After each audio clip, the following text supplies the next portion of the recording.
기도하겠습니다. 우리에게 좋은 것을 주시기 원하시는 하나님 아버지, 우리에게 생명이신 아버지 자신을 주시기 원하시는 하나님 아버지, 그 크신 은혜와 사랑에 감사와 찬양을 드립니다. 그러나 아버지께 늘 원망하던 그 이스라엘과 같이 하나님께서 언제 우리를 사랑하셨습니까? 우리를 사랑하셨다면 우리의 꼴이 이게 뭡니까? 라며 불평하는 그런 마음이 우리들 마음속에 한켠에 남아있음도 고백합니다. 육신의 생각이 그리스도의 생각으로 바뀌어지게 하여 주시옵소서. 세상이 줄 수 없는 참 평강을 누리게 하여 주시옵소서. 이 시간에도 성령의 역사하심과 능력의 말씀이 우리의 불순물을 태워 주시옵소서. 예수 그리스도의 이름으로 기도드립니다.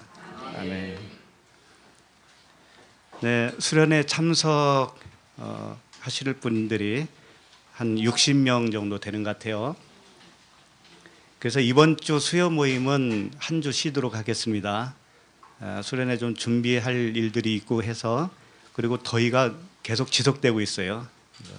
너무 지치는 것 같아서 한 주 더 쉬도록 하겠습니다. 그 대신 수련회 와서는 마음껏 놀고 뛰고 말씀을 서로 나누고 교제하고 그런 시간이 되었으면 좋겠습니다. 혹시 오늘 처음 나오신 분 계신가요? 네, 우리 형제님께서 직분은 잘 모르겠습니다만 대전에서 온 것으로 알고 있습니다. 그래서 어떻게 대전에서 이렇게 부부가 오셨는데 외국도 아닌데 못 갈 게 뭐 있느냐고 그러셨습니다. 우리 뜨거운 박수로 환영하겠습니다. 또 한 분 계신가요? 네. 예. 어디서 오셨다고 그랬죠? 양동에서. 네. 우리 뜨거운 박수로 환영하겠습니다.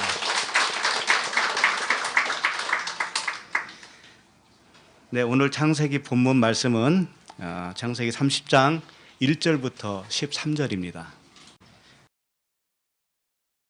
한 절씩 교독하겠습니다.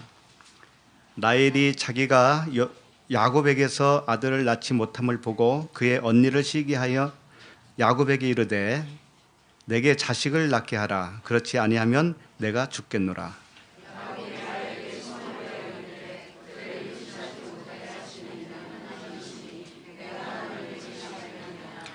라헬이 이르되 내 여종 빌하에게로 들어가라. 그가 아들을 낳아 내 무릎에 두리니 그러면 나도 그로 말미암아 자식을 얻겠노라 하고,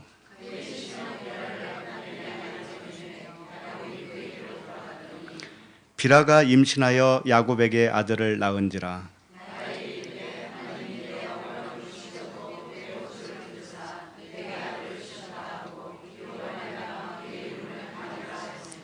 라헬의 시녀 빌하가 다시 임신하여 둘째 아들을 야곱에게 낳음에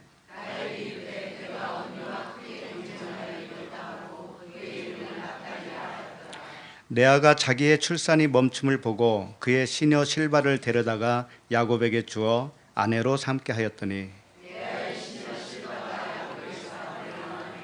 레아가 이르되 복되도다 하고 그의 이름을 가시라 하였으며, 다 같이 레아가 이르되 기쁘도다 모든 딸들이 나를 기쁜 자라 하리로다 하고 그의 이름을 아셀이라 하였더라. 아멘. 오늘 말씀 제목은 라헬의 질투, 하나님의 열심입니다. 라헬의 질투, 이것은 사실은 하나님의 열심이라고 하는 것이죠. 오늘 본문 내용을 살펴보면 레아가 먼저 4명의 자녀를 낳죠. 그래서 라헬이 시기가 난 거죠. 시기가 나서 아브라함을 찾아가요. 아브라함이 아니죠. 야곱이죠. 헷갈려요. 야곱을 찾아가서 졸라대는 거예요.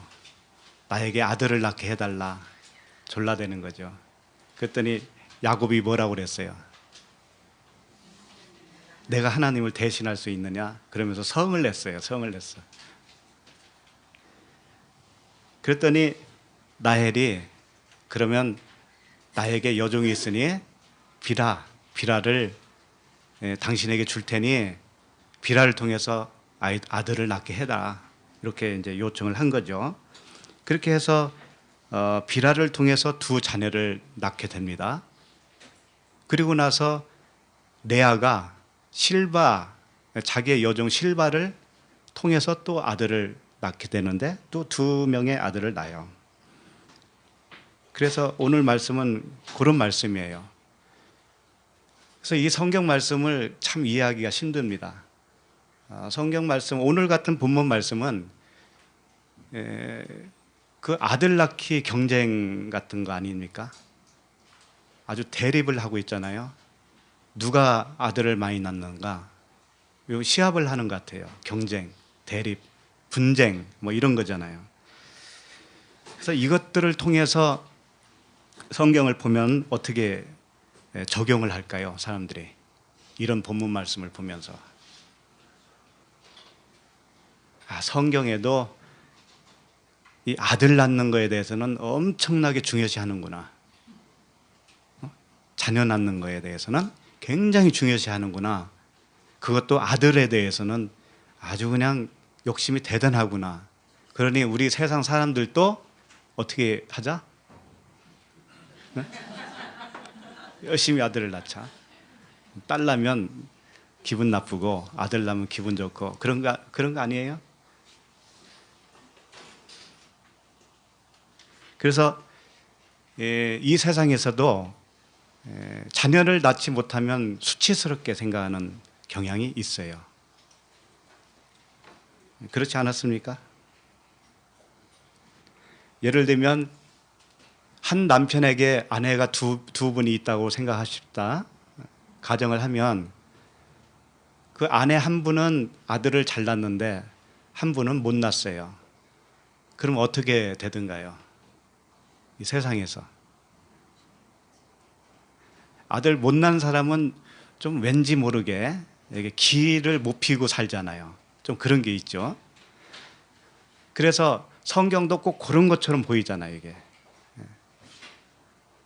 그래서 자녀를 낳지 못하는 아내는 항상 길을 죽어서 살고 또 자녀를 낳은 아내는 길을 피고 살아요. 그래서 구박을 하고 그러죠. 그래서 평생 동안 이게 이제 자기에게 슬픔이 되고 상처가 되는 거죠. 왜 이런 일이 벌어졌을까요?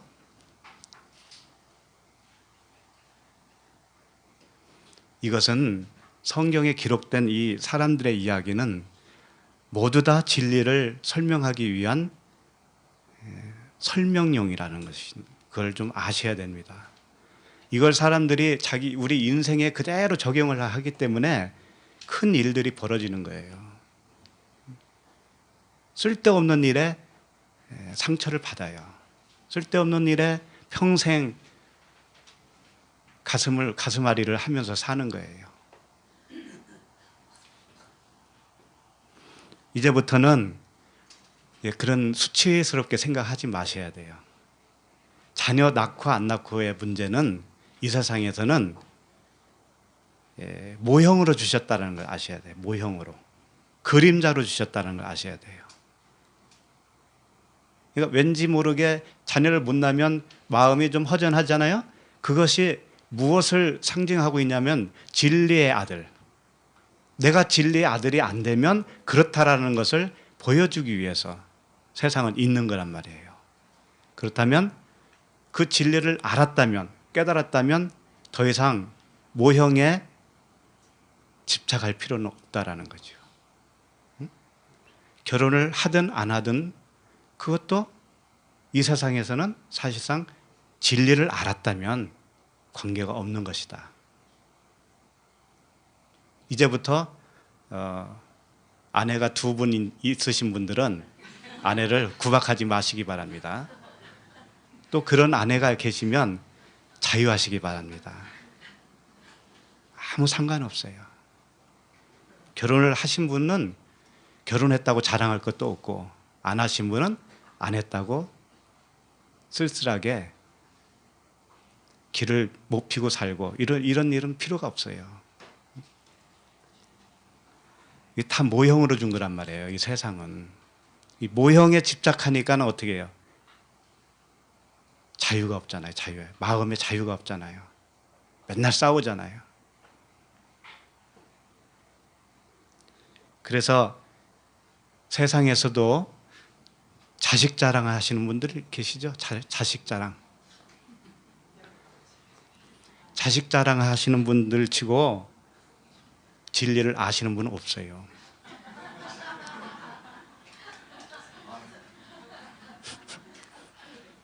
좀 서운했나요?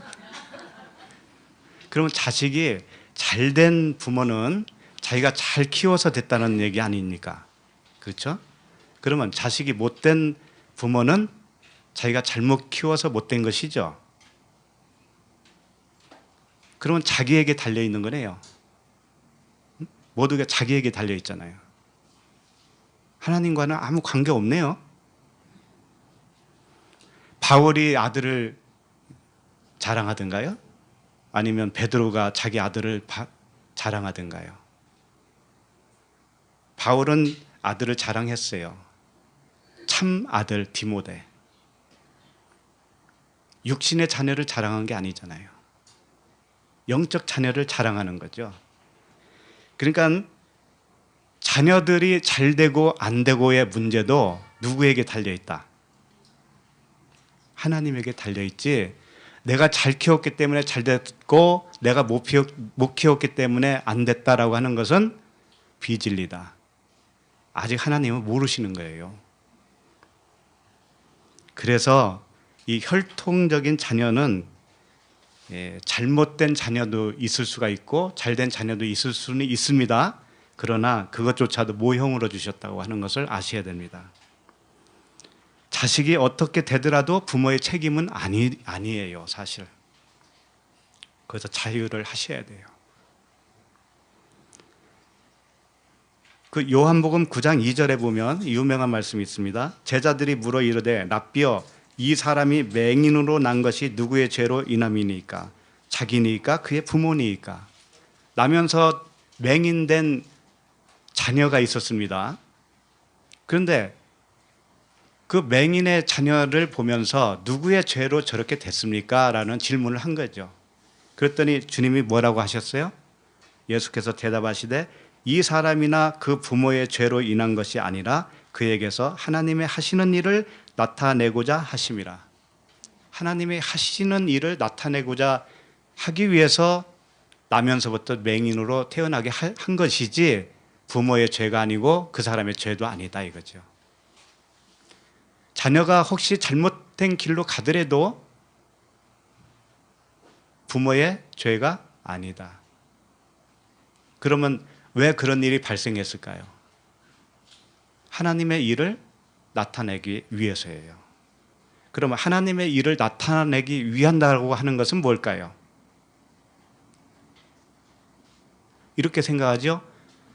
질병이 있었다가 질병을 고침으로 인해서 하나님께 영광이 되어지는 것, 요건가요? 그러면 평생 질병을 못 고치고 그냥 일찍 가는 자녀가 있다면 어떻게 된 거예요? 하나님의 영광이 가려진 건가요? 언제나 사람 입장에서만 생각하는 거죠? 그런 거 아닙니다. 그런 것들이 진리를 표현하기 위해서, 진리를 가르치기 위해서 그런 일들이 있다라는 거지, 꼭 그걸 고쳐줘야만이 하나님이 영광 받으시는 게 아니라는 거예요. 그 전쟁을 통해서도 하나님의 진리를 가르쳐 주십니다. 전쟁을 통해서요. 사람이 수없이 많이 죽어요. 맥없이 죽습니다. 그것들을 통해서도 진리를 가르쳐요. 그러면 하나님의 하는 일을 드러내신 거예요, 그것이. 그런데 사람 입장에서는 그것을 하나님의 나쁜 하나님으로 생각을 하죠. 어떻게 하나님이 저렇게 하실 수가 있을까? 그렇게 육신을 동물이 죽어가듯이 죽이는 일들을 통해서도 하나님이 진리를 가르친다면 얼마나 이 진리가 귀하길래 그렇게 하실까? 이 진리가, 이 생명이. 그렇게 생각을 못 해보셨죠? 하나님의 생명이 얼마나 중요하길래 수많은 사람들이 한꺼번에 죽어 나가면서까지 하나님이 진리를 설명하시겠느냐 이거죠.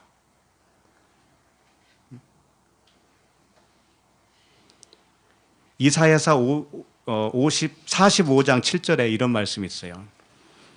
나는 빛도 짓고 어둠도 창조하며 나는 평안도 짓고 환난도 창조하나니 나는 여호와라. 이 모든 일들을 행하는 자니라 하였노라. 하나님이 빛도 짓고 어둠도 창조하고 평안도 짓고 환난도 창조한다. 여호와는 이 모든 일들을 행하는 자다 이거죠. 하나님을 오해하시면 안 됩니다. 하나님이 하시는 일은 다 옳아요. 다 선입니다. 근데 사람 입장에서는 그걸 선으로 보지를 못해요. 그 눈을 주님이 바꿔주시지 않는 한 하나님을 그렇게 선과 악으로 판단하고 있는 겁니다. 하나님 말씀은 그렇게 보지 말라는 거예요. 세상을. 하나님의 하는 일을 너의 눈으로 판단하지 말아라. 그래야 진리 안에서 자유가 오는 거라니까요. 자, 오늘 본문 말씀으로 들어가면서 그러면 오늘 말씀은 손 애기 낳는 이야기인데 여기서 무슨 하나님이 진리의 말씀을 하실까 좀 살펴봐야 되겠죠. 자, 1절을 우리 함께 읽도록 하겠습니다. 라헬이 자기가 야곱에게서 아들을 낳지 못함을 보고 그의 언니를 시기하여 야곱에게 이르되 내게 자식을 낳게 하라. 그렇지 않으면 내가 죽겠노라. 네, 지난주까지 7째 날로 말씀을 마친 것이죠. 그리고 오늘부터는 다시 첫째 날로 시작을 합니다. 그래서 1절, 오늘 30장 1절은 첫째 날에 해당되는 말씀이에요. 여기서 보면 아들을 낳지 못하고 그렇지 않으면 내가 죽겠다라고 하는 표현들을 쓰면서 여기서는 그러니까 첫째 날은 빛이 있으라 그랬잖아요. 창조할 때. 그런데 빛과 어둠을 나눴다고 그랬죠. 빛과 어둠을 나눈 그런 상태가 첫째 날이에요. 그래서 1절을 보시면 나헬은 사실상 빛입니다. 빛. 나헬은 빛인데 지금 빛이 아들을 낳고 있어요? 못 낳고 있어요? 못 낳고 있어요. 그러니까 빛과 어둠이 나눠진 상태예요. 그래서 장차 라헬이 아들을 낳는 것이 뭐냐면은 빛이 되는 것이에요. 빛이 드러나는 것이라고요. 근데 1절 다시 보시면 라헬이 자기가 야곱에게서 아들을 낳지 못함을 보고 그의 언니를 시기하여 이렇게 되어 있어요. 이제 겉으로 보기에는 표면적으로는 그렇습니다. 레아가 먼저 4명의 아들을 낳았습니다. 그래서 이 동생 라헬이 레아의 그 순산하는 것을 보면서 시기가 났다 이거잖아요. 굉장히 시기가 난 거예요. 자기는 아들은커녕 딸도 못 나고 있는데 4명이나 낳았으니 얼마나 시기가 나겠어요? 이게 인생의 눈으로 보면 그렇다 이거죠. 그래서 성경은 항상 인생의 눈으로 봤을 때 맞아 이렇게 기록이 돼 있단 말이에요.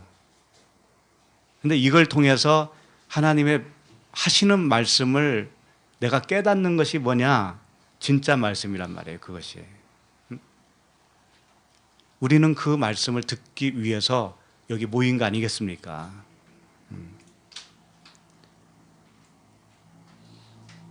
그러면 봐요. 그 다음에 야곱에게 이르되 내게 자식을 낳게 하라. 그렇지 아니하면 내가 죽겠노라. 이 말씀이 맞는 것 같은데 자식을 낳지 못하는 것이 왜 죽는 것이 될까요? 라헬이 그랬잖아요. 나에게 자식을 낳게 해라. 자식을 낳지 못하면 내가 죽겠노라 그랬습니다. 자식 못 낳는다고 죽나요? 그건 아니잖아요. 그러면 자식 낳는 것과 자기 죽음과 직결된 문제라는 거잖아요. 일단 그렇잖아요.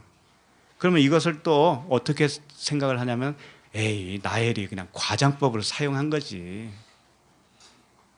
내가 자식 안 낳으면 나 죽을 정도로 마음이 상하게 되는 거니까 이렇게 표현했겠지라고 또 슬쩍 넘기죠.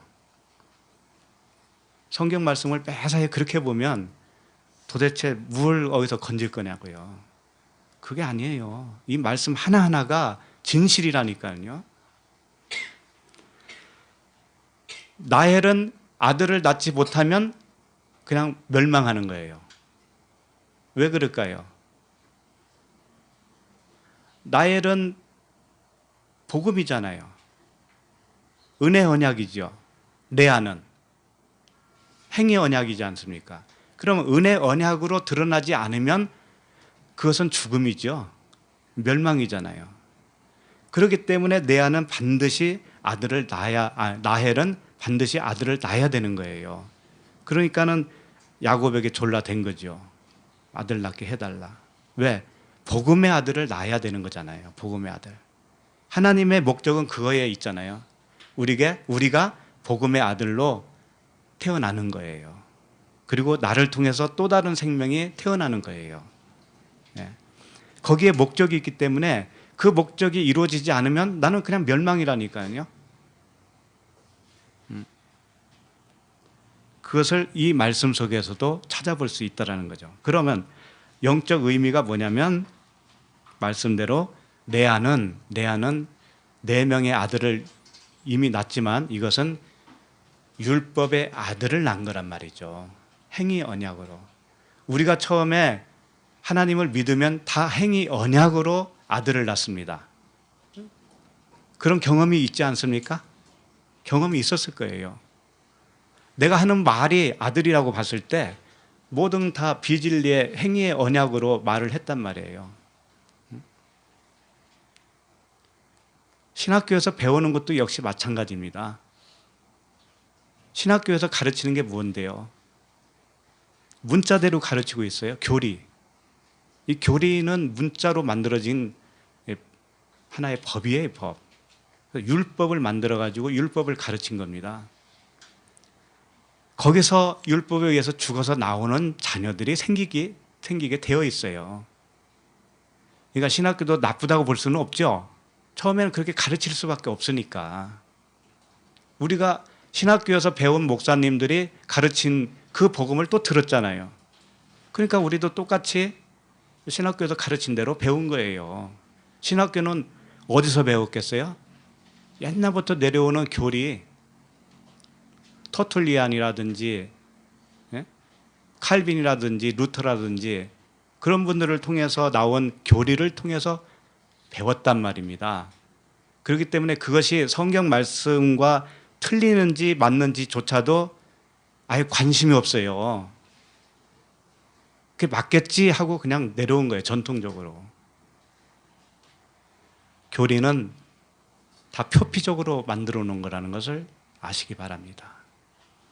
그러니까 레아와 라헬을 행위 언약, 은혜 언약 이렇게 말을 하면 그게 무슨 말인지 알아먹지를 못해요. 아니 레아는 레아지 라헬은 라헬이고 왜 그렇게 두드러 맞히냐고 그런단 말이에요. 그러면 사라와 하갈을 이야기는 왜 받아들일까요? 그것은 성경에 살짝 나와 있거든요. 사라는 예루살렘의 어머니라고 그랬습니다. 그 은혜의 언약이에요. 두 언약이라고 그랬잖아요. 하갈은 뭐라고 그랬어요? 땅에 있는 예루살렘. 이 뭐예요? 율법이잖아요. 율법. 그런 측면으로 여자를 표현하고 있단 말이에요. 성경은 전부 다. 그래서 마리아가 누구를 낳습니까? 예수님을 낳잖아요. 그럼 마리아는 언약이라는 거잖아요. 언약. 그렇죠? 마리아라고 하는 그 언약을 통해서 예수라고 하는 그리스도가 태어났잖아요. 그래서 성경에 나오는 여자는 전부 다 은혜 언약 아니면 행위 언약이에요. 둘 중에 하나예요. 그 측면으로 보셔야 딱 맞아요. 자, 그러면 1절을 다시 보시면 언니를 시기했다고 그랬어요. 시기했다. 이 시기했다라고 하는 단어가 이제 질투 그런 뜻인데 카나라고 하는 단어입니다. 카나. 이것은 시기하다, 질투하다. 근데 이 단어가 시기, 질투만 사용하는 단어가 아니에요. 몇 가지로 사용하는데 뭐냐면 열심, 여호와의 열심 들어오셨죠? 하나님의 열심.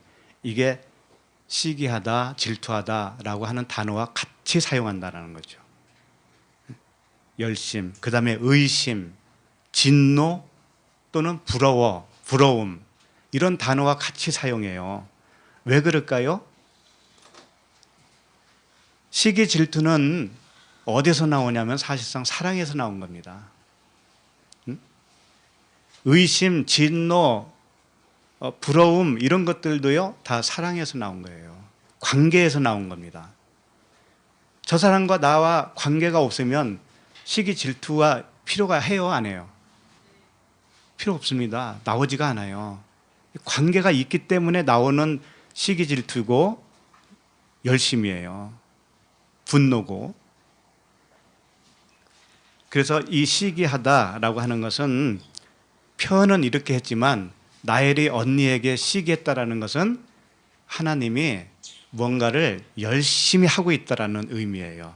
하나님이 뭔가를 열심히 하고 있어요. 구원을 위해서. 그러니까 이런 이 표면적인 문자를 통해서 깜빡 속아요, 사람은. 그게 육신의 눈을 가졌기 때문에 그래요. 언니를 라헬이 시기했다라는 것은 하나님의 열심을 아는 걸까요? 모르는 걸까요? 아는 거죠. 자, 이런 말씀을 좀 보도록 해볼게요. 에스겔서 39장 25절입니다. 여기 한번 찾아볼까요? 에스겔서 39장 25절. 그러므로 주 여호와께서 이같이 말씀하셨느니라.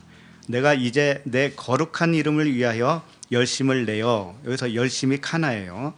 열심을 내어 야곱의 사로잡힌 자를 돌아오게 하며 이스라엘 온 족속에게 사랑을 베풀지라. 여기서 거룩한 이름을 위하여 열심을 내신다라고 하는 거예요. 여호와께서. 이게 질투라고 하는 단어 카나예요. 똑같아요. 그래서 오늘 말씀에 시기한다. 라헬이 레아를 시기한다. 이것은 사실상 하나님의 열심으로 라헬이 이제 아들을 낳게 하기까지 무엇인가 하나님이 열심을 하고 있다라는 것을 그래서 살짝 말씀을 해 주시는 거예요. 그 빛이, 라헬의 빛이 드러날 때까지 그 언약이 담겨 있는 말씀이에요. 이 질투라는 것이, 시기라는 것이. 그 부부 중에도 질투하시고 시기하시는 거 있어요, 없어요? 있잖아요. 이렇게 이제 한 부부가 길 가는데 남편이 아름다운 여인에게 시선이 뺏기는 걸 보면서 어떻게 해요? 질투하잖아요, 질투. 아내가 질투하잖아요. 그런데 그 질투가 어디서 나왔어요? 사랑에서 나왔잖아요, 사랑에서. 그렇죠? 그것과 똑같은 거예요. 사랑은 질투다. 자, 우리 2절로 넘어가겠습니다. 2절. 함께 읽을까요? 시작. 야곱이 라헬에게 성을 내어 이르되 그대를 임신하지 못하게 하시는 이는 하나님이시니 내가 하나님을 대신하겠느냐. 이제 여기서부터 둘째 날에 속합니다. 2절, 3절이 둘째 날에 속해요. 자, 이 말씀, 2절 말씀은 표면적으로는 이치에 맞는 말이잖아요. 아니, 임신이 되고 안 되고의 결과는 누구에게 달려 있는 거예요? 하나님께 달렸잖아요. 굉장히 지당한 말씀이잖아요. 지당한 말씀이에요. 이 모든 세상 만사도 우리가 조금 믿음이 있다면 다 모든 것을 하나님께서 하신다라는 것을 믿어요. 그죠? 믿습니다. 그런데 그런 차원의 믿음은 굉장히 얕은 차원이에요. 그것은 그냥 초보예요, 초보. 뭐 다 하나님이 하시지. 그거 모르는 사람이 어디 있어요? 근데 야곱이 그 말씀을 하는 게 아니라는 것이죠. 이건 구원과 직결되는 문제를 거론하고 있는 거예요. 고린도전서 3장 7절에 이런 말씀이 있어요. 그런즉 심는 이나 물 주는 이는 아무것도 아니로되 오직 자라게 하시는 이는 누구뿐이다? 하나님뿐이다. 이 말씀과 같은 말을 하는 거예요. 그러니까 여기서 임신한다라는 것은 뭐예요? 우리가 복음으로 다시 태어나는 거죠? 복음으로 태어나는 것인데 이것은 누구에게 달려있다? 전적으로 하나님께 달려있다. 사도 바울이 심는 이나 물 주는 일은 아무것도 아니라고 그랬습니다. 그러면 심는 것과 물 주는 것은 우리가 할 수 있어요, 없어요? 우리가 할 수 있어요. 할 수 있어요, 우리가 봉사도 할 수 있고 교회 열심히 다닐 수도 있고 전도할 수 있고 복음을 전할 수 있고 다 할 수 있습니다. 그런데 거기에 대한 결과 있잖아요. 결과는 누구에게 달려있다? 하나님께. 그 말씀이에요. 그 말씀. 모든 게 하나님이 하니까 나는 가만히 있는다? 그건 진리를 모르는 말씀이에요. 우리는 하는 거예요. 뭔가를 해요. 하는데 그 결과에 있어서는 누구에게 달려있다라는 것을 우리가 인정을 해야 돼요. 하나님께. 그거 인정 안 하면 어떻게 될까요? 그거 인정 안 하는 것이 신앙이 없는 거예요. 그 진리를 모르는 거예요. 그러니까 우리 입장에서는 뭔가를 하는 겁니다. 열심히 하는 거예요. 책도 보고 듣기도 하고 열심히 해야 돼요. 그런데 거기에 대한 결과는 전적으로 누구에게 달려있다? 하나님께. 그러면 친구에게 열심히 복음을 전했는데 그걸 안 받아들이네. 말귀도 못 알아들어. 그래서 주워 박아야 되겠습니까? 하나님께 달려있다. 이걸 알고 하시는 거예요. 이걸 알고. 이걸 모르고 하면 어떻게 되냐면 성질 나요. 그러니까 야곱이 성낸 거예요. 여기서 야곱이 성냈다고 그랬잖아요. 성내는 것은 하나님이 성내는 거 있죠. 야곱이 성냈다고 하는 것은 하나님이 성낸 거나 똑같은 거예요. 지금 모형으로 주어진 거니까. 하나님의 성내는 때가 있습니다. 그 딱 두 가지예요. 두 가지. 제가 보기에는 그런 것 같아요. 뭘까요? 야곱이 라헬에게 성을 냈습니다. 이건 하나님이 우리에게 성내는 것과도 같은 거예요. 이치가. 그렇다고 해서 하나님이 우리를 만들었잖아요. 만들어 놓고 우리에게 성내는 것은 또 말도 안 되죠. 그런데 그렇게 표현을 하는 거예요. 첫 번째는 뭘까요? 언제 성을 낼까요? 하나님이 우리에게 분을 낸다고 하신다면 언제 그럴까요?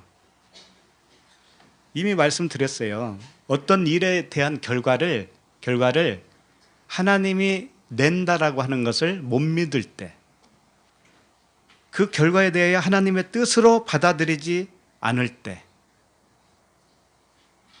이때 안타까워하는 거라고요. 지금 우리가 사는 문제가 있죠. 나의 삶이 있잖아요. 각자의 삶이 있죠. 지금 이 상태가 지금 결과잖아요. 현재로서는 결과죠. 이것을 하나님의 인도하심의 결과로 받아들이지 못하는 것, 이럴 때 하나님이 분을 내신다 이거지. 성내신다 이거예요. 그러니까 그런 상태에, 받아들이지 않은 상태에 있으니까 성을 누가 내냐면 자기가 내고 있어요. 내가 내고 있어요. 내가. 그러니까 하나님이 내고 있는 성을 내가 표현하고 있다니까요. 내가 자녀에게 성을 내죠. 이게 하나님이 나에게 성내는 거예요, 지금. 내가 아내에게 성을 내고 있습니까? 그럼 하나님이 너에게 지금 성을 내고 있는 거야. 남편에게 성을 내고 있어요? 하나님이 당신에게 성을 내고 있는 거예요, 지금. 왜? 못 받아들이고 있잖아. 결과를 못 받아들이고 있잖아. 정말 복음을 알았다고 하는 것은요, 이렇게 자기가 죽는 거예요. 알았기 때문에 죽어지는 것이지, 내가 성질을 가라앉히겠다. 아무리 돌을 닦아봐요, 그게 되는지. 안 됩니다. 진리를 알아야만이 되는 거예요. 그래서 말씀에 의해서 죽는다고 그러잖아요. 말씀에 의해서. 그 모든 일의 결과를 하나님으로부터 왔다라는 것을 몰라요. 받아들이지 못해요. 그러니까 내가 성을 내는데요. 내가 성 낸다는 것은 하나님이 나에게 성을 내고 있는 것과 같다. 그 다음에 두 번째는 뭘까요? 하나님이 자기 백성을 구원하는 그 방식을 모를 때, 하나님이 우리를 구원하신다. 그런데 어떤 방법을 통해서 구원하시는지를 몰라. 그러면 하나님이 나에게 안타까워 하시는 거예요. 예를 들면 이거죠. 오늘 본문 말씀으로 설명을 하게 되면, 라헬이 야곱에게 뭐라고 했냐면, 나에게 아들을 낳게 해달라 졸라댔단 말이에요. 그러니까는 야곱이 화를 냈죠. 왜 화를 냈냐면, 그 속에 있는 그 말씀이 뜻이 뭐냐면 이런 거예요. 레아가 먼저 아들 낳아야 되는 거야. 너 그거 몰랐니? 이런 거잖아요. 구원의 순서는 바로 이런 것이야 라는 거예요. 레아가 먼저 아들을 낳고 그 다음에 어떤 충분한 기간이 지나서 그 다음에 네가 아들을 낳는 거야. 그걸 몰랐어? 그러니까 성을 내는 거라고요. 구원의 여정, 구원의 과정을 모르고 덮어놓고 덤빌 때 요게 하나님이 분을 낸단 말이에요. 그러니까 교리적으로 이 구원을 생각하시는 분들 있죠? 교리적으로. 특히 구원파가 좀 그런 경향이 있습니다. 죄사함 받았다. 말씀 한 구절로 나 죄사함 받은 게 맞네. 그러면서 기쁨이 왔어요. 어느 날. 그래서 몇 월 며칠 몇 시 몇 초에 구원받았다 이래요. 자기가 내한지도 모르고. 이렇게 구원의 그 여정을 모르고 있는 사람들을 볼 때 성을 낸단 말이에요. 성을 낸다. 딱 두 가지란 말이에요. 그러니까 물세례와 불세례를 항상 말씀하고 계시는데 그 여정을 모르고 물세례 밑에 있으면서도 다 끝났다라고 생각하시는 분들, 이럴 때 하나님이 뭐예요? 성을 내신다. 그러면 거듭남이라고 하는 것은 어떻게 난다고 그랬어요? 거듭남. 물과 성령으로 난다고 그랬잖아요. 두 가지. 물과 성령은 물세례와 불세례를 말하고 있어요. 물세례와 성령 세례. 성령 세례는 뭘까요? 말씀 세례죠. 말씀으로 태우는 겁니다. 내가 잘못된 오해된 말씀들을 가지고 있거든요. 그래서 육신대로 살아요. 육신대로. 물세례를 받았어도 마찬가지라니까요. 그런 사람에게 말씀을 통해서 하나하나 태워가는 거예요. 그래서 온전케 해주시는 거라고요. 그걸 모르면 어떻게 되냐? 하나님이 안타까워하신다 이거죠. 야곱이 라헬에게 성낸 것처럼 하신다니까요. 그러니까 2절 말씀 속에서 라헬이 이걸 깨달았을까요? 안 깨달았을까요? 깨달았기 때문에 라헬이 무엇인가를 액션을 취해요. 액션을. 그게 3절이에요. 3절을 읽겠습니다. 시작.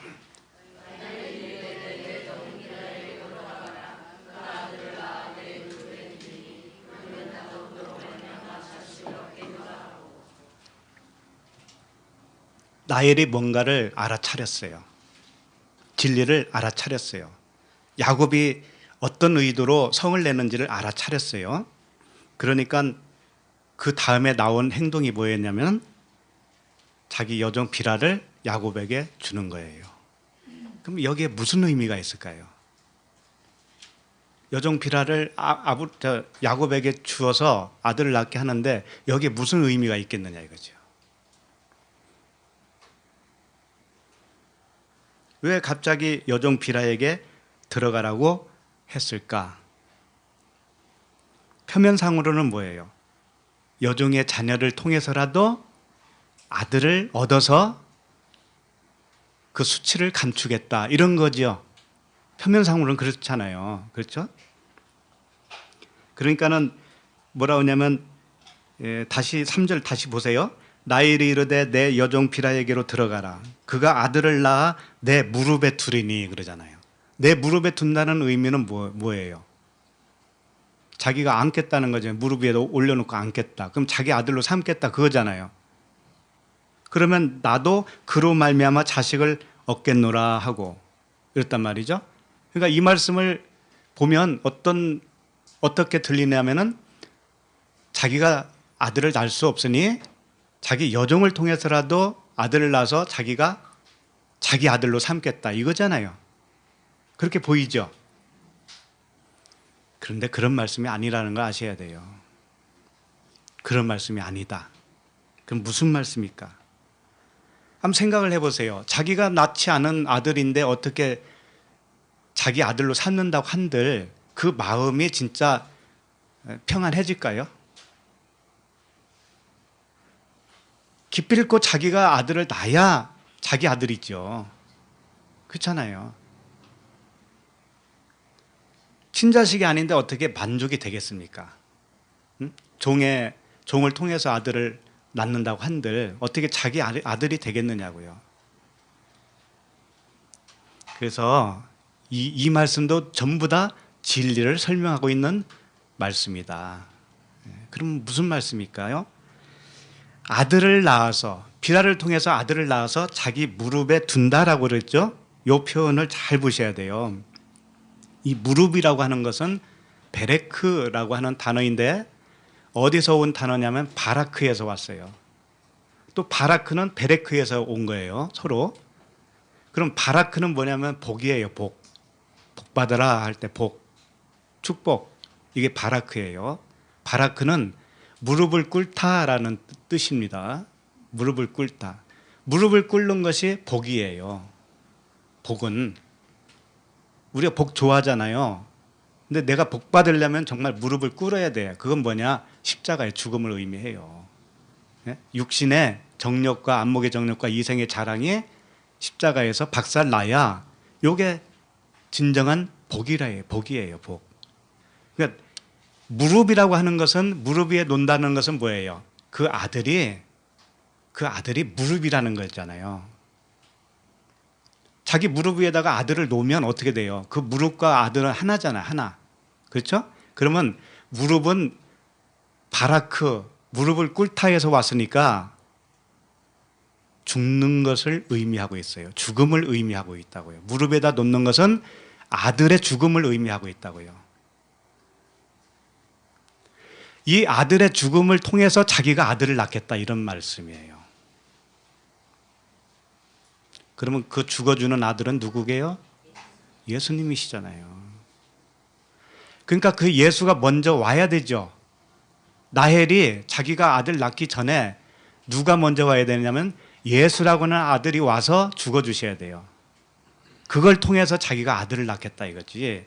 그 아들을 자기 아들로 삼겠다 그런 말이 아니라니까요. 그래서 비라는 의미가 뭐라고 그랬어요? 비라는 고통스럽다 그런 뜻이에요. 비라를 통해서 난 자식이 누구였느냐? 그 다음에 나오죠.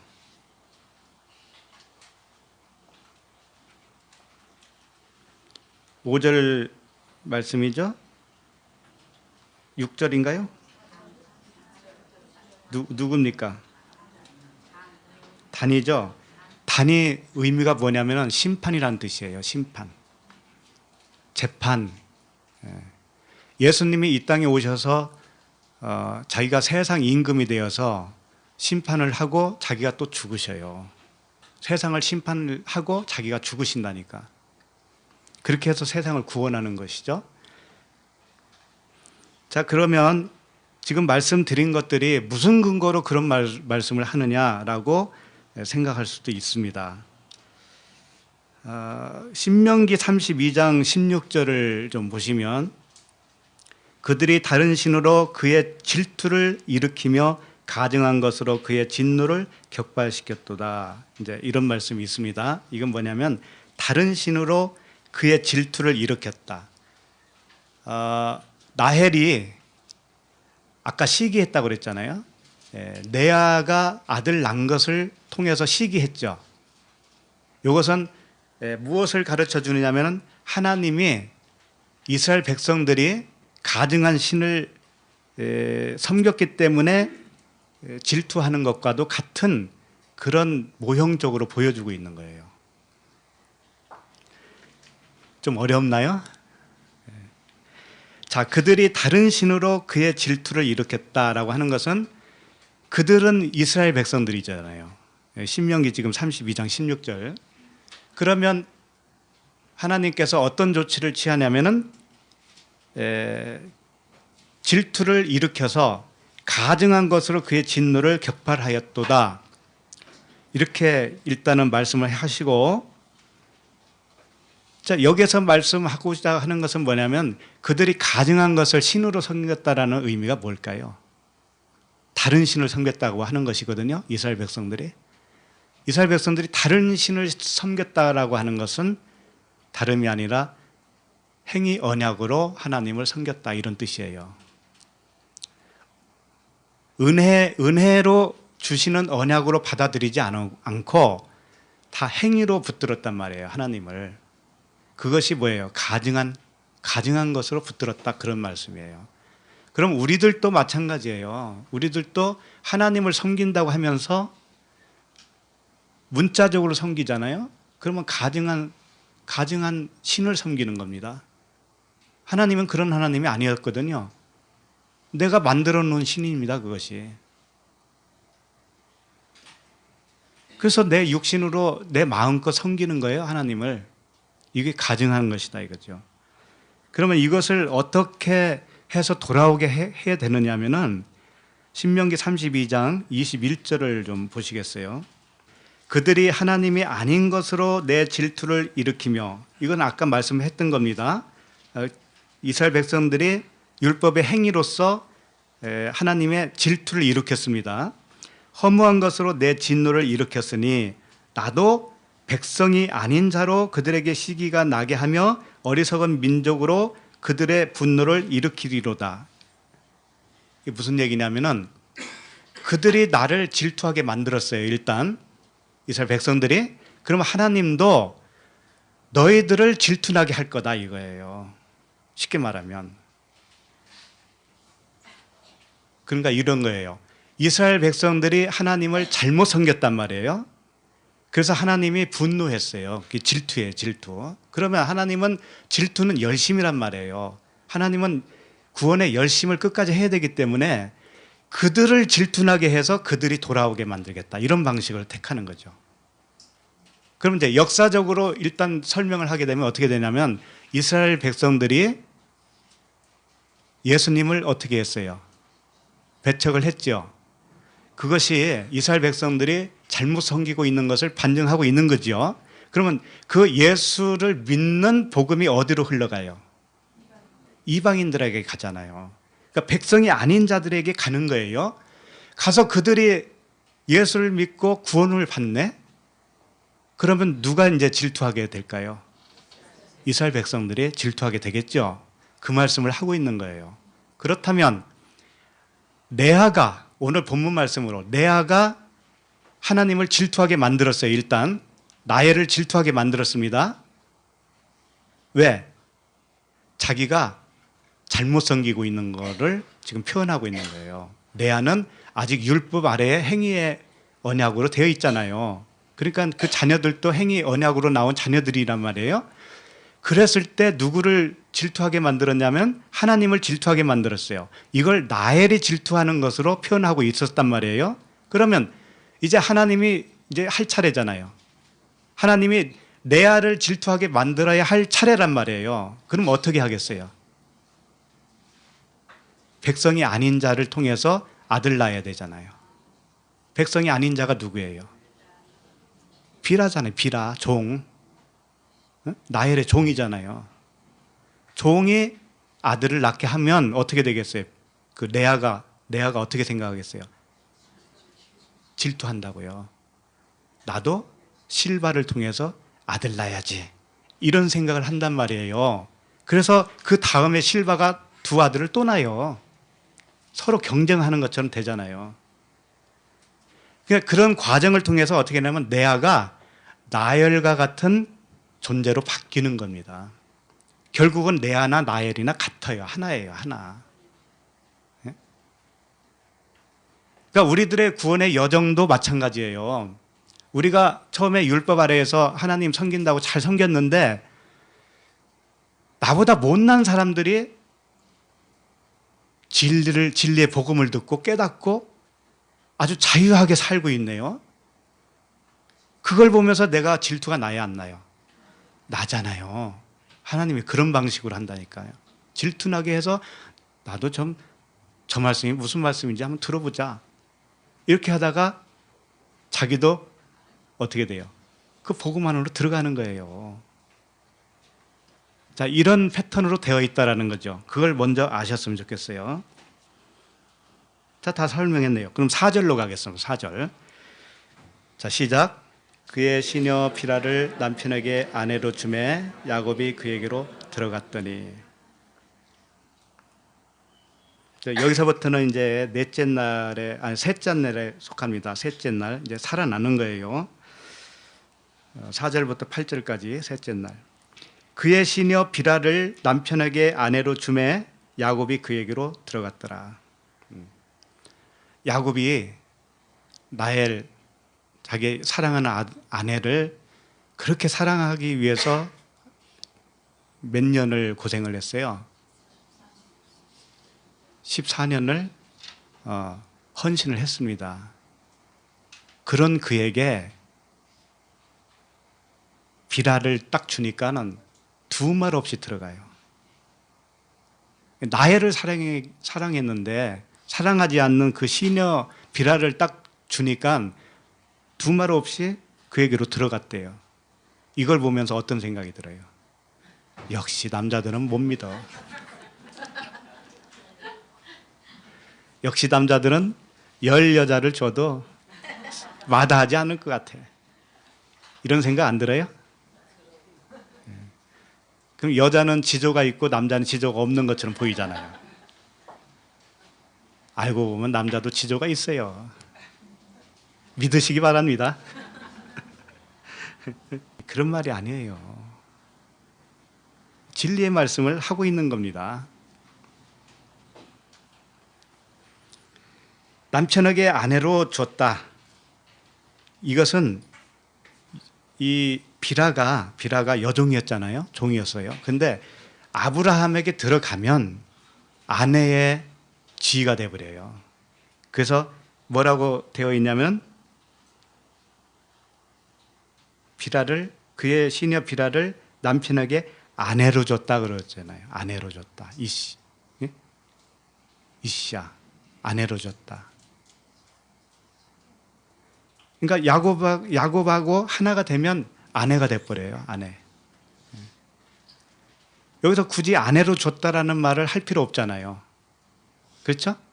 자기 여종 비라를 자기 남편에게 주었다 이렇게 해도 되잖아요. 문맥은. 그런데 아내로 줬다라고 여기다 못을 박아요. 아내로 줬다. 그러니까 아내는 언약을 의미하고 있어요. 언약. 여자는 다 언약을 지금 설명하고 있기 때문에 그래요.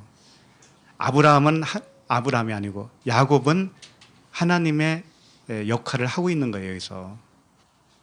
그래서 언약은 딱 둘밖에 없습니다. 행위 언약이냐 아니면 은혜 언약이냐, 땅의 언약이냐, 하늘의 언약이냐. 요거 딱 두 가지밖에 없어요. 그래서 비라가 이 야곱에게 들어가면 둘 중에 하나의 언약이 되는 거예요. 그래서 아내라고 표현을 한 겁니다. 자, 5절을 가겠습니다. 5절 시작. 비라가 임신하여 야곱에게 아들을 낳은지라. 네. 야곱에게 아들을 낳은지라. 여기서 이제 좀 짚고 넘어가야 할 문제가 있습니다. 29장에는 보면은 누가 아들을 먼저 낳죠? 레아가 먼저 낳아요. 근데 레아가 아들을 낳을 때는 이런 표현을 안 써요. 무슨 표현? 야곱에게 아들을 낳았더라. 이 표현이 없어요. 여기는. 자, 살펴볼게요. 일단은 야곱에게 아들을 낳은지라 이런 표현은 지금 계속 여기서부터 시작이 됩니다. 자, 30장 7절 보시면 라헬의 시녀 비라가 다시 임신하여 둘째 아들을 누구에게 낳았다? 야곱에게 낳았다. 30장 10절 보세요. 레아의 시녀 실바가 야곱에게서 아들을 낳음에. 그 다음에 12절 레아의 시녀 실바가 둘째 아들을 야곱에게 낳음에. 17절 하나님이 레아의 소원을 들으셨으므로 그가 임신하여 다섯째 아들을 야곱에게 낳았다. 또 19절 레아가 다시 임신하여 여섯째 아들을 야곱에게 낳은지라. 네. 여기서부터는 전부 다 야곱에게 낳았다 이렇게 표현을 하고 있습니다. 자, 그러면 29장으로 돌아가 보세요. 29장 32절에 레아가 임신하여 아들을 낳고 이렇게 돼 있죠. 야곱에게 낳았다는 말이 있어요, 없어요? 없어요. 그냥 자기가 낳았다라고 돼 있잖아요. 33절 보세요. 그가 다시 임신하여 아들을 낳고 이렇게 되어 있어요. 그 다음에 34절 보세요. 그가 또 임신하여 아들을 낳고 이렇게 되어 있어요.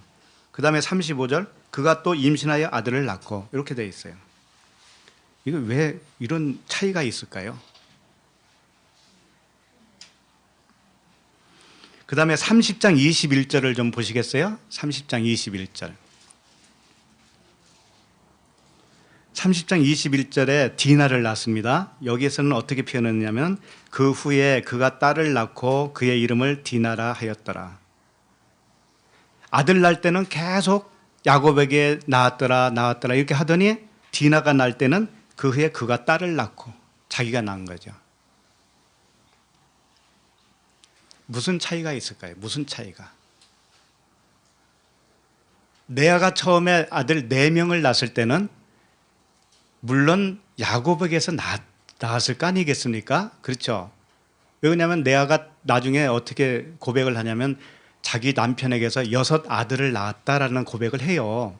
그러니까는 분명히 야곱에게서 아들을 낳은 것이 맞아요. 그런데 4명의 아들을 낳았을 때는 자기가 낳은 것처럼만 표현을 하고 있는 거죠. 처음에는 그렇다 이거예요. 우리가 처음에 하나님을 믿는다고 믿죠. 예수를 믿는다고 잘 믿습니다. 그러면서 나온 모든 결과물이 있죠. 이것은 하나님과 결혼해서 낳은 게 아니라는 거예요. 진짜 하나님과 결혼한 게 아니라는 거예요. 자기가 낳은 거예요. 자기 생각으로 낳은 거란 말이에요. 모든 결과가 그걸 표현해주고 있다. 예를 들면 성소, 이게 성전을 생각을 한다면 뜰이 있고 그 다음에 뭐가 있어요? 성소가 있고 그 다음에 지성소가 있죠. 요 3개로 구분을 한다면 뜰에 불과한 거예요. 레아가 처음에 낳았을 때는 자기가 낳은 거예요. 자기가. 그런데 두 번째는 이제 성막이에요. 성막. 이게 야곱에게서 난 거예요. 아들을 야곱에게서 난다. 이렇게 표현하는 거예요. 이게 성막으로 들어온 거죠. 출애굽 여정으로 본다면 처음에는 애굽, 그 다음에 광야, 그 다음에 가나안. 이걸 계속 설명하고 있는 거예요. 하나님이. 그러면 야곱에게서 났다라고 표현을 하다가 느닷없이 나헬 있죠. 나헬이 아들 낳을 때는 그 표현을 또 안 써요. 거기 한번 볼까요? 30장 22절을 한번 보세요. 하나님이 나헬을 생각하신지라 하나님이 그의 소원을 들으시고 그의 태를 여셨으므로 그 이름을 요셉이라 하니 여호와는 다시 다른 아들을 내게 더하시기를 원하노라 하였더라. 여기서는 나헬이 이제 요셉을 낳습니다. 그런데 야곱에게 아들을 낳았다라는 표현이 있어요, 없어요? 없어요. 왜 그럴까요? 그 표현 대신 어떤 표현이 있느냐면 다른 사람에게는 표현하지 않았던 표현이 여기 나와요. 그게 뭐냐면 나헬을 생각하신지라, 생각하셨다. 이 표현이 여기에 딱 붙어요. 이게 뭘까요?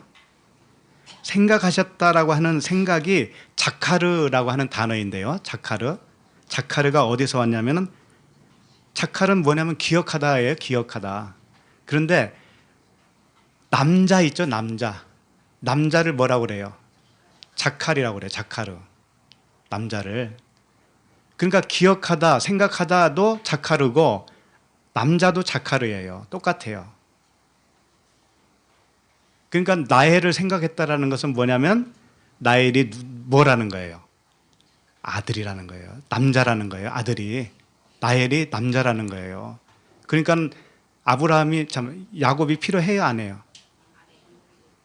물론 야곱과 관계 속에서 나온 것은 사실이죠, 아들을. 그렇지만 표현을 어떻게 하냐면 하나님과 직접 관계에서 난 것처럼 표현하는 거예요.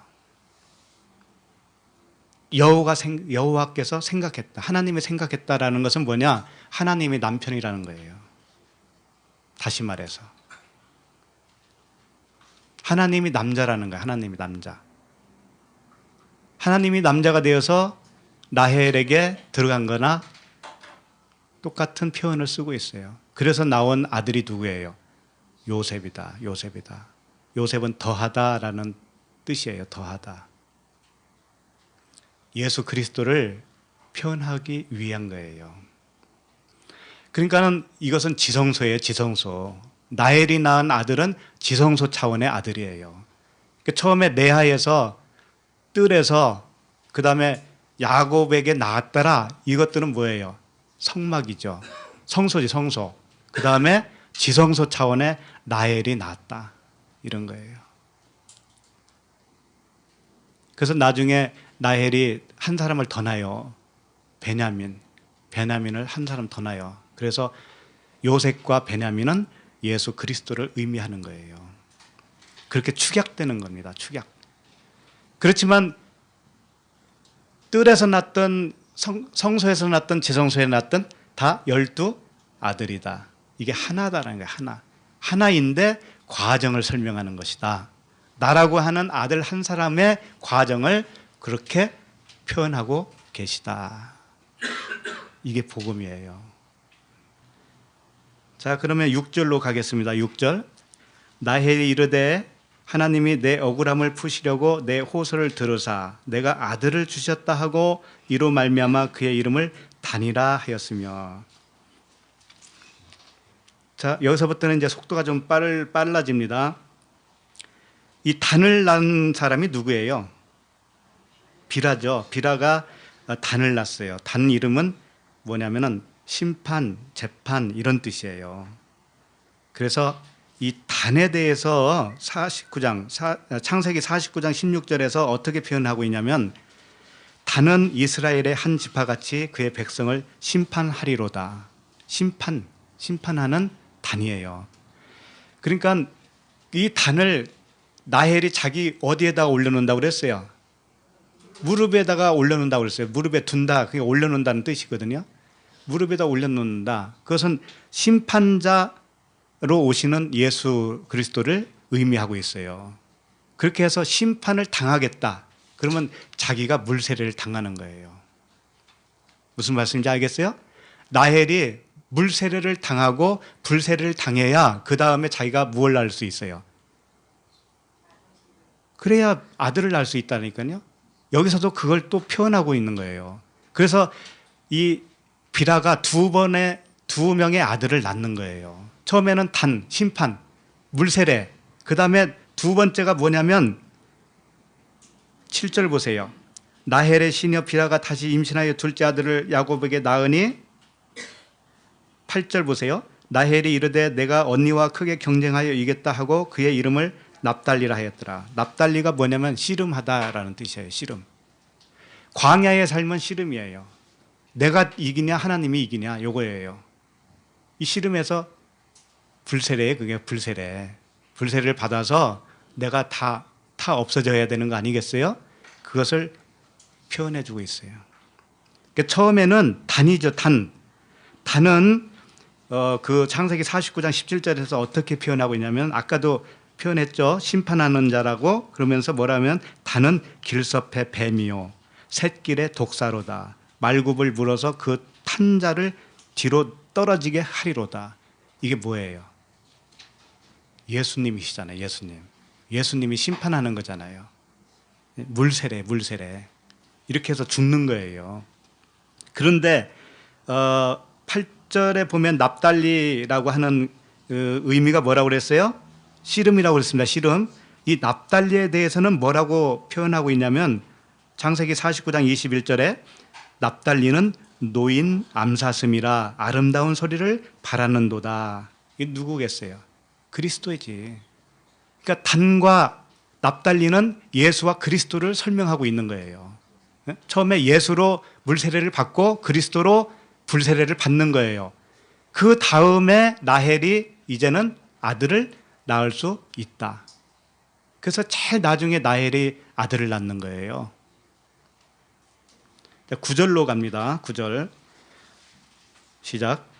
레아가 자기의 출산이 멈춤을 보고 그의 시녀 실바를 데려다가 야곱에게 주어 아내로 삼게 하였더니, 그러니까 레아가 라헬의 상태에 따라서 이게 달라지는 모습을 여기서 그려주고 있는 거예요. 아까 우리 권사님이 좋은 말씀을 해주셨어요. 내가 변해야 아들이 변할 것 같다. 이런 말씀을 해주셨어요. 내가 먼저 변해야 아들이 변하겠지. 이거. 라헬이 먼저 변하면 누가 변하는 거죠? 레아도 변해요. 같다라고 했다니까. 같다. 그러니까 이 레아가 지금 어떻게 변했냐면은 라헬이 자기 여종 비라를 통해서 누구를 질투나게 했을까요? 레아를 질투나게 했잖아요. 그럼 질투나게 했다라는 것은 하나님의 열심이라고 그랬습니다. 그래서 레아가 한 걸음 더 하나님 쪽으로 진리 쪽으로 바짝 다가온 거예요. 그래서 뭔가를 깨달은 거예요. 그래서 무엇을 깨달았냐면 나도 물세례와 불세례를 받아야 되는구나. 이걸 알았단 말이에요. 그래서 자기 시녀 실바를 통해서 두 아들을 낳게 해서 물세례와 불세례를 또 받는 거예요. 자기 무릎에다 올려놓는 거잖아요. 그러면 나중에 레아와 라헬은 같은 차원이 되는 거예요. 그래서 라헬을 통해서 요셉이 태어나고 베냐민이 태어나는 것으로 막을 내리는 겁니다. 아까도 말씀드렸지만 신명기 32장 21절에 그들이 하나님이 아닌 것으로 내 질투를 일으키며, 이 레아를 말하는 거예요. 허무한 것으로 내 진노를 일으켰으니 나도 백성이 아닌 자로 그들에게 시기 나게 하며 어리석은 민족으로 그들의 분노를 일으키리로다. 그러니까 라헬이 자기 여종 비라를 통해서 레아에게 질투를 바라게 한 거죠. 거꾸로. 그랬더니 이제 실바를 통해서 아들을 또 낳게 시키는 거예요. 그래서 10절 시작. 레아의 시녀 실바가 야곱에게서 아들을 낳음에 11절 레아가 이르되 복되도다 하고 그의 이름을 갓이라 하였으며, 갓은 이제 복되도다 하면서 갓이라고 쳤는데 이 갓은 군대라는 뜻이에요.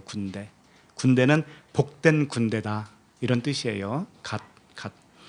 그래서 이 군대가 누구냐면은 출애굽기 7장 4절에 보면 이런 말씀이 있어요. 바로가 너희의 말을 듣지 아니할 터인즉 내가 내 손을 애굽에 뻗쳐 여러 큰 심판을 내리고 내 군대 내 백성 이스라엘 자손을 그 땅에서 인도하여 낼지라 이랬어요. 그러니까 내 군대 내 백성 이스라엘, 이게 다 누구를 의미하겠어요?